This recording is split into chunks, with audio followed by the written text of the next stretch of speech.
just don't know. People see me, but they just don't know. Come on, baby, let the good time roll. In episode 4, we got that major league call-up. So now we are heading to the big leagues. You can take a look at our final AAA stats on the screen right now.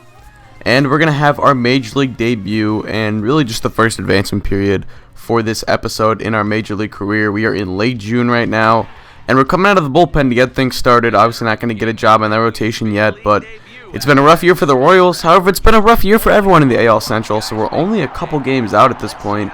And although we are really struggling as a ball club, we're still going to at least be in the race for a while, it seems like. So nonetheless, we get our first major league out right there. We jam Justin Upton up and in, and he pops that out to the first baseman. Now later in the same outing, 0-2 count to Dan Uggla, and Uggla is going to ground this one to the third baseman. Mike Moustakas fires to first. He's very good defensively, so he helps us out right there. And we get through our first inning in the major leagues. Now top 6, 1-2 count to Freddie Freeman. That's our first major league strikeout, striking out Freddie Freeman on that down and away fastball. And it's been a good outing so far. Top 7, 2-2 count, Chris Johnson up. And Johnson's going to go down looking on that nasty changeup by Jonny Legend. And that's pretty much going to do it for him. That would be all. He goes 3 2/3, allows 1 earned run, but gets 3 Ks. Overall, very solid. We lose the game by a poor performance from Irvin Santana, today's starter. And you can take a look at our final line. So we're skipping ahead here a little bit later in the month of June, going up against the Minnesota Twins. And you can see we're taking over. Bottom 5, 2-2 count, man on first. And another strikeout for Jonny Legend, so he's getting things started quickly here. Another changeup, a very nice pitch. Now here is, I believe, Trevor Plouffe, 2-2 count to Plouffe, and he's going to go down on that up fastball. We know that the hitters love to chase the high fastballs. We take advantage right there, and we get another strikeout. And we had a very solid outing. Did not allow a hit through our 4 innings of work, or 3 2/3, and got a couple of strikeouts as well. So heading into the month of July, another appearance later in the same series. And you can see Andre Ethier on the Minnesota Twins. That's a little interesting. But here is Ryan Domit up. And he's going to go down looking on that cutter that we tried to jam him with. And he ended up just looking at it for strike 3. Now here later in the bottom of the 6th inning, 3-2 count. That is ball 4 to the Minnesota Twin batter. That's going to get a runner on first base. And now here we go. Chris Colabello is up next, a 1-1 count. And Colabello's going to line that one just past the glove of Mike Moustakas. That's going to get into left field. And that will be fielded by the left fielder. I believe Alex Gordon's out there in left. He fires into the third baseman, but not in time. And we have runners on second and third. Here's Trevor Plouffe up next. The 0-2 count to Plouffe, and he goes down in the nice 82-mile-an-hour changeup right there. 1 away in the inning. Now the next batter here, first pitch of the AB, and that's going to be taken into center field. Now it's stopped by the shortstop, but the runner will be safe at first base. So now first and third, 1 out, still 0-1 count. That's going to be grounded to the second baseman, and it's actually going to get past the second baseman. So 2 runs come home, and that is a rough inning so far for Jonny Legend. Now here, getting tired later in the inning, first pitch of the AB. That is lined into the left center field gap, and the damage continues as 2 runs will come home, and that's going to be a 2 RBI double for the Minnesota Twins batter. 4 earned runs allowed so far for Jonny Legend. Now Joe Mauer up the first pitch of the AB. And Mauer's going to pop this one up into deep left field. That is going to be tracked by Alex Gordon at about the warning track. He will come up with it. The throw goes to third, and it's in time. Alex Gordon picking us up right there, really helping us out.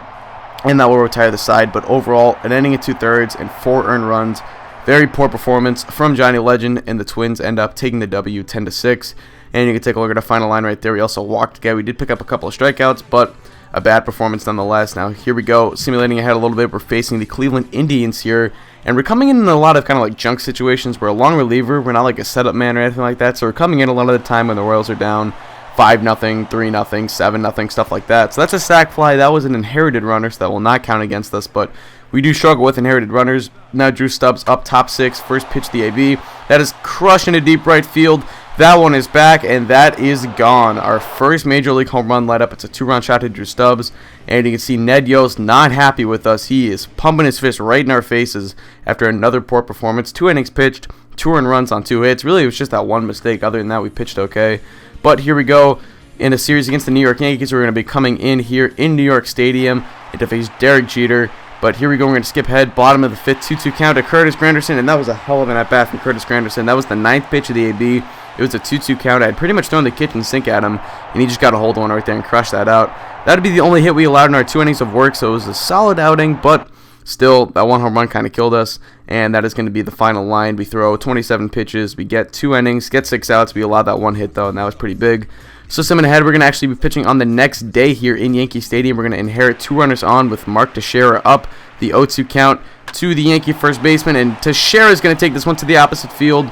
And oh boy, that short right field porch in Yankee Stadium is hurting us today, as that's going to be a 3-run homer. Now bottom 7, here is another batter here for the New York Yankees, and we're going to get him to go down on the down and in fastball. 93 on the gun, but Curtis Granderson up here, bottom the 6th, man on third, chance to drive in a run. He's going to go down looking, beautiful spot for the fastball right there, and that's going to be another strikeout. So we settled down in that outing, but still, allowing that 1 run early on was pretty bad, and that actually was 3 runs in total because 2 of them were inherited, but nonetheless, pretty bad outing. Ned Yost trying to coach us up here, but it's really struggling. It's really not working at this point. Jonny Legend is really struggling in his Major League career, so we're kind of at the tail end of July at this point. We're coming into a series against the Detroit Tigers, top of the 18th inning. That is going to be grounded to the second baseman, fire onto first base in time, so we're going to head to the bottom of the 18th. And if the Royals win, we would have a chance to get a W here, our first Major League W. So Alcides Escobar gets a started with a single to center. McKenna gets a single, and then Gerard Dyson gets a single in which the runner would score. They get the walk-off win, and Jonny Legend pitches a nice top of the 18th inning, and we get our first Major League W. Ned Yost congratulates us there, and that's a pretty solid way to pick it up. We did allow 1 hit, but it was a solid ending nonetheless, and we only threw 9 pitches too, which is good to see. So here we're facing off against the Baltimore Orioles. Mike Morse is going to be taking the bats here, but we're going to skip ahead a little bit. Manny Machado up 0-2 count, top of the 4th inning, and Machado is going to ground the one up the middle for a base hit. Try to stop that one with the leg or with the glove or something, but it just got through us, so it's going to be a 1-out single for the Baltimore Orioles. Now later in the inning, 2 outs. Chris Davis is up, the first pitch of the AB, and Davis is going to line that one into left field for a base hit. Machado is going to get to third base as he had advanced up to second on a pass ball. Now Adam Jones up 2-2 count, and Jones is going to line that one into right field for a base hit. Machado comes around and scores, and it's the first earned run of the ballgame allowed by Jonny Legend. Now the next batter would be Michael Morse, 3-2 count, and a dirty curveball froze Mike Morse right there. That was a nice pitch by Jonny Legend. Ballsy to throw a 3-2 curveball, but nonetheless, top of the 5th here, 2-0 count to, I believe that's Matt Wieters, and Wieters is going to line that one into left field for a base hit. So once again, Orioles trying to get some more runs here, get things started. It's a 7-0 ball game right now. Not that they need the extra runs for this Royals offense, but here we go. Next batter is going to line that one just past the glove of Mike Moustakas. That's going to get down the left field line into the gap. Gordon comes up. He's going to fire that one into the third baseman, but it's not in time, and that'll be a double for the Orioles hitter. So second and third with just 1 out. And here's the next batter. He's going to ground that one to the shortstop. Escobar is going to field it and fire to first, but it's an RBI ground out. The run does come home and score, and it's 8-0 Orioles. Now Chris Davis up later in the game, 2-2 count, top of the 6th, and we get Davis to go looking on that front door cutter. Beautiful pitch by Jonny Legend. I got to get back to using my cutter. I feel like I'm relying on my breaking stuff too much, and it's kind of leading to my struggles, but really bad outing once again. 7 hits, 2 earned runs. We do get 3 strikeouts, but we did pitch 4 innings, so it's not that impressive when you think about it. So we're here into August, and we're going up against the New York Mets. Matt Den Decker will be taking the bats here. Bottom of the 8th, we're going to skip ahead, 0-2 count, and there's going to be strike 3 swinging. A nice pitch by Jonny Legend. And I believe this episode we're crossing through to advancement periods because there isn't a whole lot to show out of the bullpen outside of just like, we don't get a lot of appearances, so there isn't a whole lot to show, I should say. So this is actually going to be 2 advancement periods, but we get a couple of strikeouts here. Now after we let a runner on first, Yunel Escobar up, and we strike out the side for the first time in our Major League career. Nice to see out of Jonny Legend. Looking like he's finally starting to progress. He gets a nice hand from Ned Yost, although kind of looked a little bit upset that they lost, but still a nice outing nonetheless, striking out the side, only allowing that 1 hit. Good to see out of Jonny Legend, looking like he's starting to gain some confidence. We'll see if he can carry that over. Now here we go into the last outing of the episode. We're going up against the Twins, and a nice strikeout on the curveball right there to get I almost called the New York Twins, the Minnesota Twins batter. Now Chris Colabello up 1-2 count, and Colabello's going to check his swing. Did he go? Yes, he did. Strike 3 swinging, and that is going to be the second strikeout of the inning. So another nice performance by Jonny Legend, looking like he's finally starting to settle down. Top of the 8th, Colabello up once again. Colabello's going to hit this one into center field for a base hit. That'll be fielded by the center fielder, fired into the cutoff man, but it's a, I believe, 1-out base hit for the Minnesota Twins. And now, actually no outs. Brian Dozier up, and that's going to get away from the catcher. I believe Salvador Perez is still hurt. I'm not too sure if he's playing yet, but that gets away, so a runner on second. Brian Dozier's still up, and Dozier's going to take that one into the right field gap. That's going to get down and will 1-hop up off the wall. Colabelle's going to come around and score, and Dozier's got himself an RBI double. So another run allowed, and it looks like a little bit of a setback here for Jonny Legend. Struggling once again, and that's going to do it. They're going to bring in Everett Tiford to relieve Jonny Legend. You can see his stats on the screen right now, but that would do it.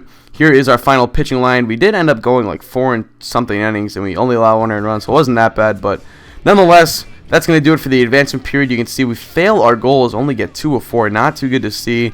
And Ned Yost is going to have a message for us. He's going to say, well, it's not the end of the world. You just can't do it again. So we'll see how that works out. But nonetheless, that's pretty much going to do it. You can take a look in the upper right-hand screen. I'm 1-0 with a 4.44 ERA and 26 and a third innings of work through the first 2 advancement periods. So we'll see how we progress. We're going to stay in the bullpen for the next episode. Thank you guys for watching. Hope you did enjoy. And I'm out. Peace.